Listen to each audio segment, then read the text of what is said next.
Okay. Hello, everyone, and thank you for joining us for our last tea time talk of the spring. This morning, we are celebrating the release of Julieta and the Diamond Enigma. It's our newest young middle grade mystery. I'm going to share my screen real quick here, and our author, Luisana Duarte Armendáriz. Please say it right for me. Armendáriz, right? Armendáriz. Thank you. She is going to, oops, that is a secret. That's for later. Okay, please tell us all about this wonderful book. Yes, so Julieta is a young girl who gets to travel to France with her dad, who's an art handler. And while they're there, a diamond is stolen. So she kind of has to figure out who done it, and she's very quirky and she's very fun. She's interested in many things, mostly art, and she's just a fun character. And tell us about yourself as well. So, like Stacy said, my name is Luisana Duarte Armendáriz. It's hard to pronounce, and I've been told that when I present myself, I say it too quickly, so now I'm doing it slowly. Yes, so I'm from Mexico. I grew up in Ciudad Juarez, which is right across the border from El Paso, Texas. I did my bachelor's at UTEP, go Miners, and that's Texas at El Paso. And I went up to Boston to get an MA in Children's Lit and an MFA in Writing for Children from Simmons College, now Simmons University. And actually, while I was there, Lee and Low had a scholarship, and I was the first recipient of the Lee and Low and Friends scholarship at Simmons. And a fun story, I actually was your mentor as part of the writing program because I'm also a Simmons graduate and I work with one student a semester on a writing project. That leads us to the next step in your writing career, which was that you had this finished manuscript, you'd graduated, and I actually encouraged you to enter the New Visions Award, which is, let me share the screen so that everyone can see it. This is our writing contest for new writers of color who have never been published before. It is now open for submissions, and the deadline is August 31st. This is a whole company choosing it, so I had no say necessarily over. Elise and I read all the entries, and the whole company chose who the winner was, and Luisana won it. Completely coincidentally. And so, Luisana, tell us your experience of entering the New Visions Award. We've talked about your choice to enter the award in the first place. Tell us about your experience getting published. Sure. Yes. So, like you said, you were my mentor, or for the first mentorship, because there's two in that program, and you were my mentor for the first one. And I think it was mostly done. I think, or it was in a decent state up to that point, the manuscript, when we finished with the mentorship. Yeah. And like you said, you encouraged me to enter the contest, which I greatly appreciate. And I was also told by Kathy Mercier, who's the director at Simmons at the program for Children's Lit, to enter. And I knew it was in the periphery of my mind that the contest existed, but I kept wondering if it was a contest for me because of the people of color guideline in the submission guideline. And I mean, I know that I'm like morenita, like I'm aware of that. But it's like, coming from Mexico, it's a very different experience. There's still discrimination based on color skin, but it was very weird to me because there I'm kind of considered like whiter than a lot of people, but darker than a lot of people. Like my dad has very white skin, green eyes, kind of lighter hair. There's people in Mexico of all colors, and it was very difficult for me to come to the US and suddenly be in this category where I had never categorized myself like that. So I had to do a lot of research of what constituted a person of color, and apparently it's a person who comes from, it also includes people who come from Latin American countries, no matter which country, which was like news to me. It was very interesting. But yeah, I ended up submitting it, and I was very nervous about it, sending off my baby into the world. And I still remember the day that you called to announce that I had received the award. And I had to take a passport photograph that day, and I was going to do it right after I received the call. And like, they don't let you smile during the picture, so it was very hard to me to like not do like yeah. So I called my mom on the way there, and then like got all my excitement out, and then like had to become very subdued once I was taking the picture. But I encourage new writers to enter the contest, because even though like the winners are limited, it's a good way to get your work out there and just like get into that rhythm of sending your work out, which might be very scary the first times that you do it, more as a new writer. And even people who don't win the contest necessarily, we do encourage them, and we announce who the finalists and the honor are, even if we don't necessarily acquire that book. And people like Ibi Zoboi was a finalist, or was she an honor? I think she was a finalist the first year that we ran the contest, the year that Valin Maitani won the award. And look at the career that she's had. Obviously, we've had a small part in that, not very huge. She's done all the work herself, but we are just, trying to be an encouraging stepping stone for anyone, no matter whether we publish you or not. And that's a very thoughtful process for us. Like we really do like go through it and think about it and have the notes, and like what kind of notes are we going to send? What are we going to, we really do think all that through in our process. Yeah.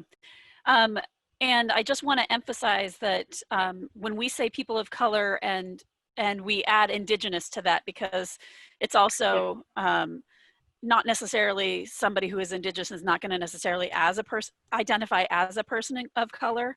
And exactly like Elise, who is Cherokee. And I lost my train of thought. I'm sorry. Anyway, we say, yeah, and that's actually where I was going to go next, is that actually the new term is becoming BIPOC, Black, Indigenous, and People of Color, as a more inclusive term. Sorry, my voice is kind of cracking today. The other thing was that the contest guidelines do say resident of the United States, but given Indigenous issues versus the United States boundaries are not always the exact same boundaries. That does include people who are Indigenous to North America who aren't necessarily, living in the boundaries of the United States. So I just want to encourage people who are listening that if any of those include you and you have not been published yet and you don't have an agent and you have a middle grade or YA book that you want to get published, we would love to take a look, and we'd love to see if it's right for us. And if you have a picture book, that's the New Voices Award. Go to leeandlow.com, click on Writers and Illustrators, and you can find all the information on the New Voices Award for picture books as well. That is the New Voices Award. Let's talk about the book. Yay. We were going to ask you, Luisana, about, because we really, really, really fell in love with Julieta, like right off the bat. Like, because when I... Sorry, you... It's raining here. I hope it's okay. It's raining, like storming. We fell in love with Julieta. Go ahead.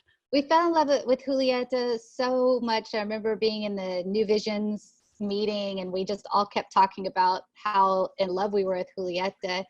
And so I was wondering if you could tell us a little bit about your inspiration for her, and where Julieta came from, and like, and just that process for you and coming to that, and why this kind of middle grade Julieta. Mm-hmm. Definitely.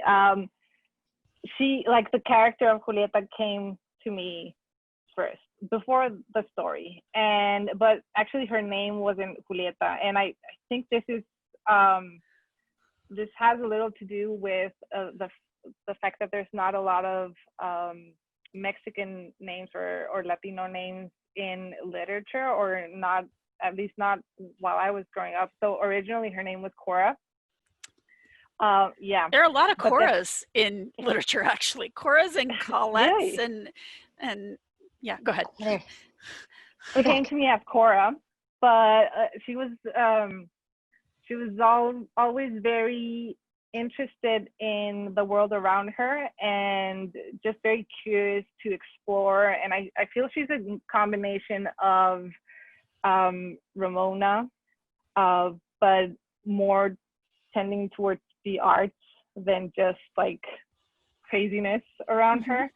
And I think that that's why the relationship with her with her dad was so important to me. I think she also has traits of characters like Flavia DeLuce. She's a detective from a mystery series, an adult mystery series by Alan Bradley. So someday she could grow up to be her. Yeah. Well, actually, it's a very interesting series, because the character she starts as an 11-year-old chemist who solves mysteries in 1960s England. It's a very weird series, but it's a very interesting character. That's a child character in an adult novel.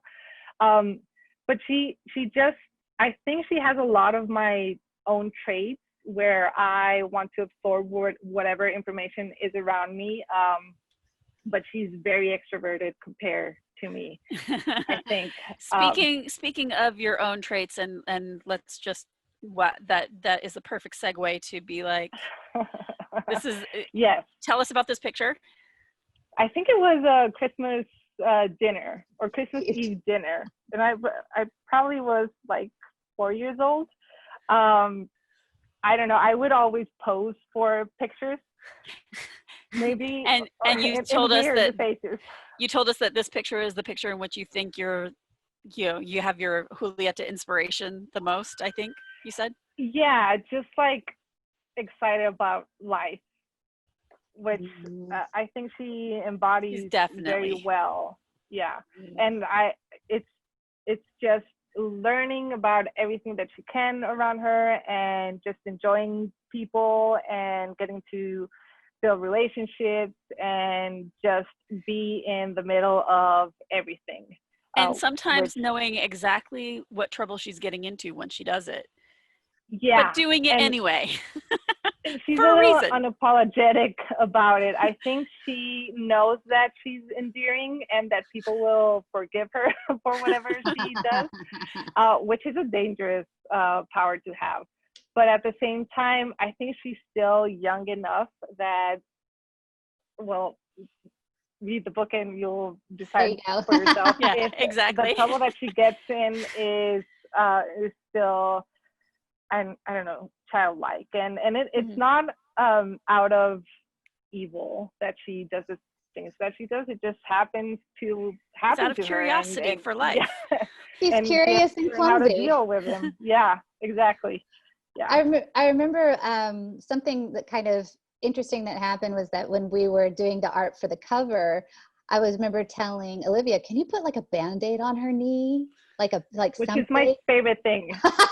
And then later when I called Luisana and we did the cover together, like I got on the phone and I like emailed it to her so she could open it and see it for the first time. And she was like, oh, a Band-Aid. And I was like, so I really think she did such a good job at writing Julieta I didn't know that Luisana would love the Band-Aid, but it just was like, she just did so well at creating this character that we could just see her. We can just see Julieta. Right, exactly. And Luisana, you mentioned the name Julieta, how you changed it. And I remember us when we were in the edits, we were like, how do we keep people from calling it Julieta? We were like, all right, we gotta just write it, or like how she sounds it out. And she makes a thing where she's like, no, I'm Julieta. Can you tell me a little bit about that? I think that comes from the necessity to teach people how to pronounce names in Spanish, and a little bit of a like trauma that I have about my own name, because it's not common even in Mexico, and I've gotten like everything from Luciana, Louisiana, Ana Luisa, like every single thing. So I wanted to make sure that that I haven't. There's like one letter in common there.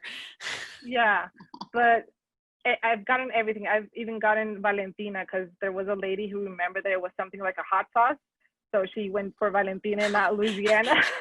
So it was a little traumatic growing up with that name, and just like people not knowing what to call me, or like how to correctly pronounce my name. And then I have a second last name like the one I have, and it just complicates everything. But yeah, when you at least when you talk to me about having people learn how to pronunciate the name, I was like, this is great, because I cannot expect everyone to know that it's not a Julieta, but it's a Julieta.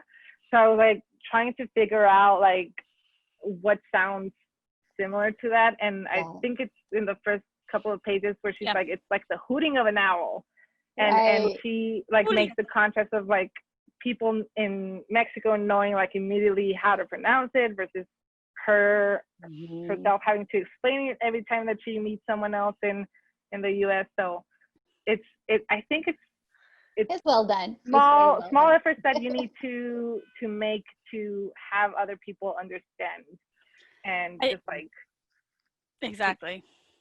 Go ahead. Briefly before you move on, I just want to think. Let's talk about how this is such a fun escape book. It's kind of a rough time out there right now for everybody. So let's talk about what this book can do for your kids, especially, but even for all of us who are the adults who are dying to travel. Well, it has the art, like it gives kids a chance to get curious about art, maybe going online and like looking at the art pieces. We made sure that we really, Luisana and I were talking when we were doing the back matter and everything. We're like, we wanted kids to kind of see what we're talking about. Like we do all this description of art in the book, but we also wanted them to see it. So that's why she and I we were doing all kinds of stuff for the back. And where is the art? Oh, it's at the Louvre, right? And and I think the Boston MFA, and there's either one or two pieces at the Met in New York, because her parents are work with at the Boston MFA, and they're art handlers, so she gets to be sometimes with her manos en la masa, like straight into it, touching the art maybe when she shouldn't. So she's like I said, very interested in art and Greek mythology, and she gets to travel to the places where those objects are accessible to her. New York, and of course she's from Boston, so she has a lot of contact with the art pieces there, and she gets to go to France, and I think it's a new world to her where everything is just so old, that she falls in love with the art even more than she was already in love with it. And there's also just a slight flashback to her time visiting family in Mexico and eating elotes, which, by the way, I have been craving all summer long. Every time I see a cob of corn. Do it with a lot of tajin and lime. Yeah.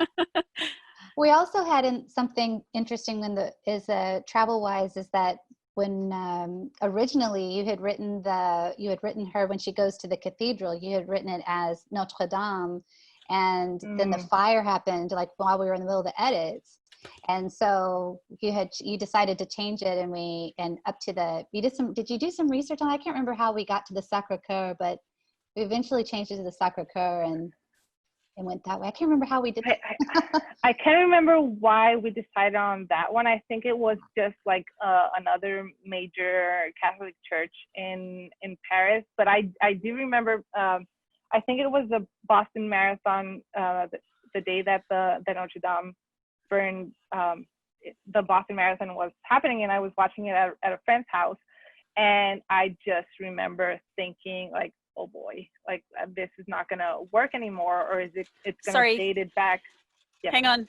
You broke up right as you were saying, I was thinking, and then we didn't catch your thought.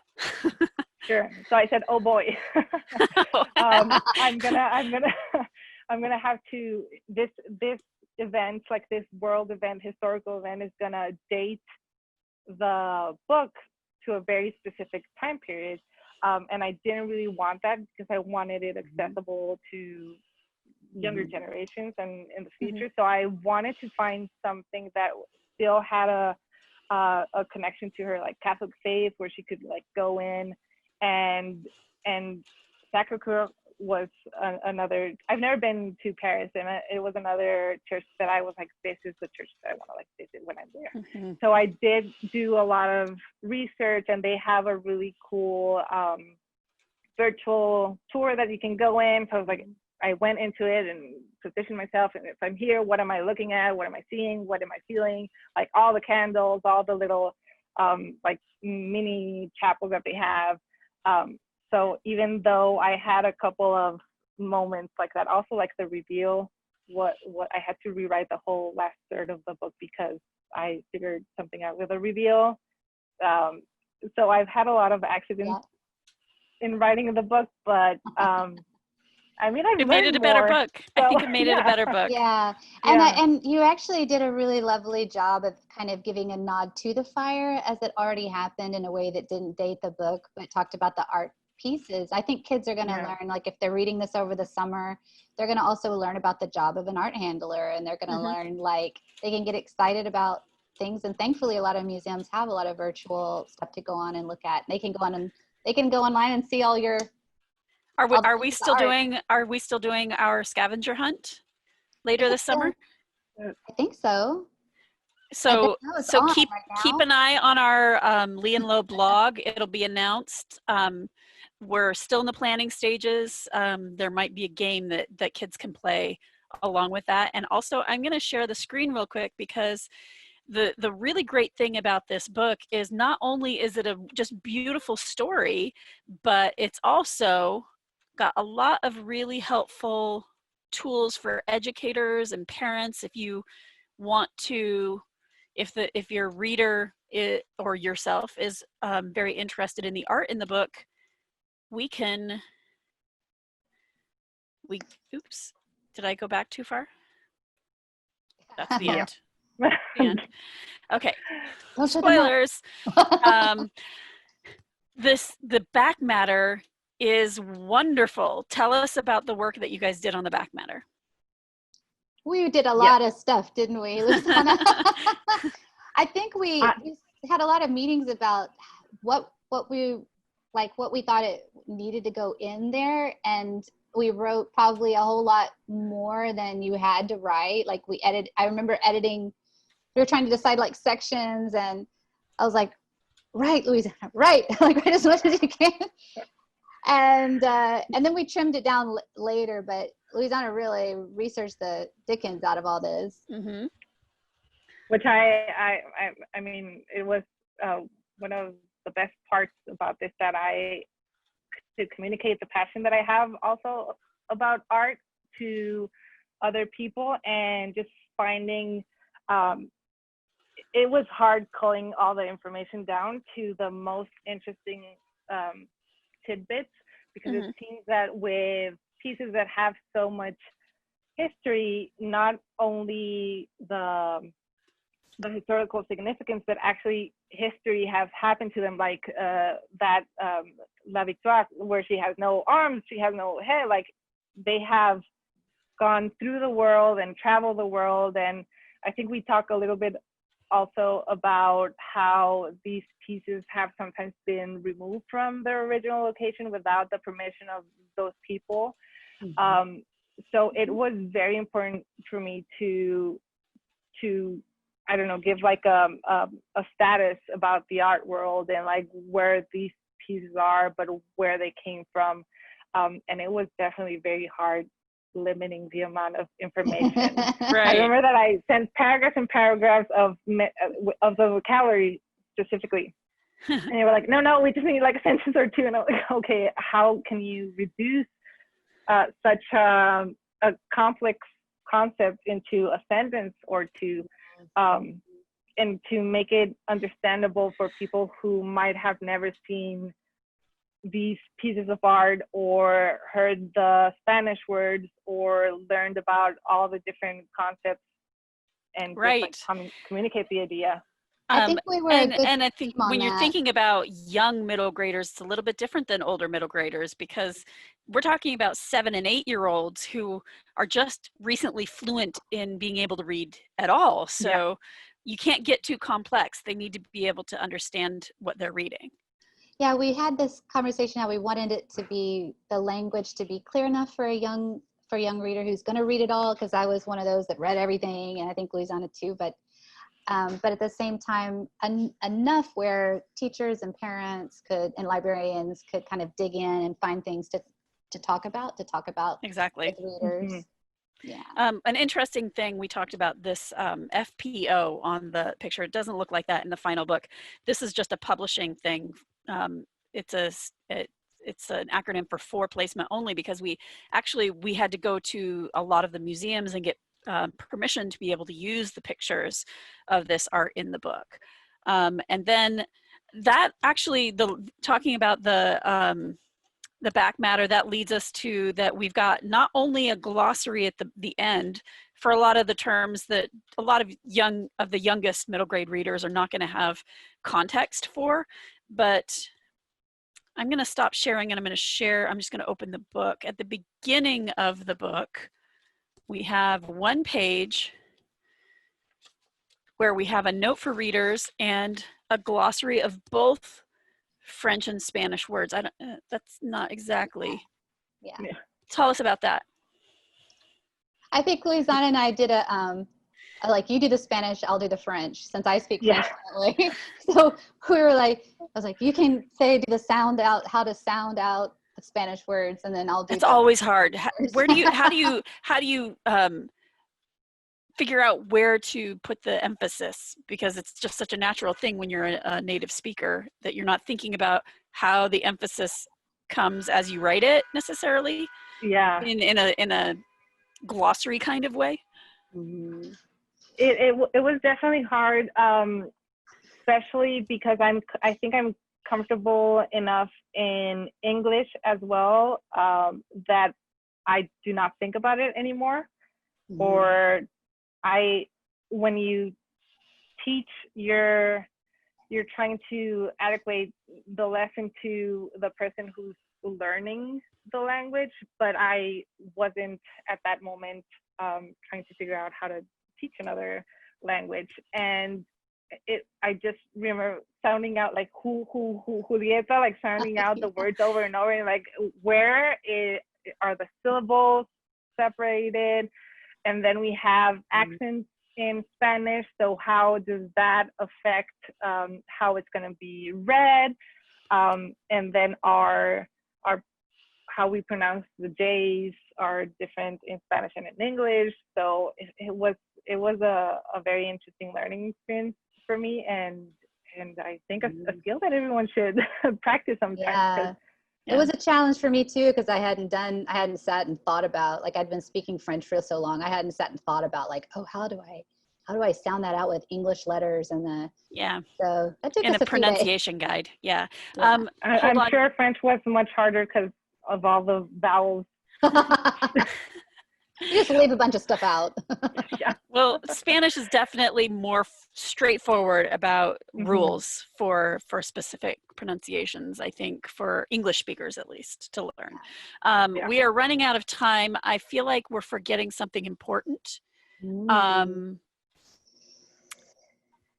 I forgetting? Well, I think that it's just to say that for this book just kind of keeps on giving, and I think thanks to Luisana's commitment to the story, like not only with the story, but just all of the different ways that a reader can approach the book, with being willing to bring all that art in, to talk about the aspects of art and art handling and like museums and like art pieces. And then you still have Julieta and her family, which is just so important, like especially for lower middle grade. That's the heart of the book. I think that's the heart of the book. The heart of the book. Yeah.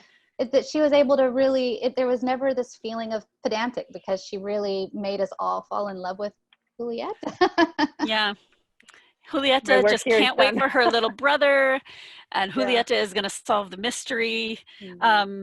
Julieta, remember we were talking about how Julieta in the very early stages started out as a 6-year-old. Briefly tell us why you decided that maybe she should be a little bit older. Well, I think it was a conversation that you and I had, and it was she's sometimes in situations that maybe are a tad dangerous, especially for a 6-year-old, and a little alarming. If we age her up, she has a little more agency, she has a little more responsibility, and I think it makes her a more probably likable character, that she's still keeping that like innocence or like curiosity about the world in her heart, but has a little more liberty or agency, like you said. But she's not quite double digits yet, so no, she can still get away with a lot. She's excited about it though. Yeah, it's not that far away, and then she'll have more pins in her map as well for all the places that she'll have traveled. Let's see here. I think that covers everything that I had listed for us to talk about. This is a great summer read, and I hope everybody picks it up. And it's a great fall read, so pick it up for your school too. And it's just a great read. So oh, we have one Q&A. Hang on. Oh, Kathy Mercier said, so great to celebrate with you, Luisana. Hi, Kathy. She is the director of the Simmons program, writing and MFA and MA Children's Literature program. Center for the Study of Children's Literature is what I'm trying to say. Go ahead. And she was one of the people who encouraged me to look at the Lee and Low contest. So thank you as well. I just feel lucky to even like work on this, just to experience Julieta and to work with Luisana. It's making a book is truly a group effort, and just everybody involved, from Olivia who did the art to Sammy and Mackenzie who did the interior art, to like everything. There's just everybody. It was just lovely. Oh, and then there's one person who, and this will be our last question, is there a possibility for more Julieta, a series? And to that I answer, buy the book and let's hope so. Yeah, the more sales, the better the chances. Exactly. But hopefully, yes. I mean, that would be fingers crossed. ideal. Please do buy the book. Share it with the young ones in your life. Read it yourself. You will giggle. I love reading this book. It's just such a delight. So thank you for joining us, everyone. I think that's all the time that we have.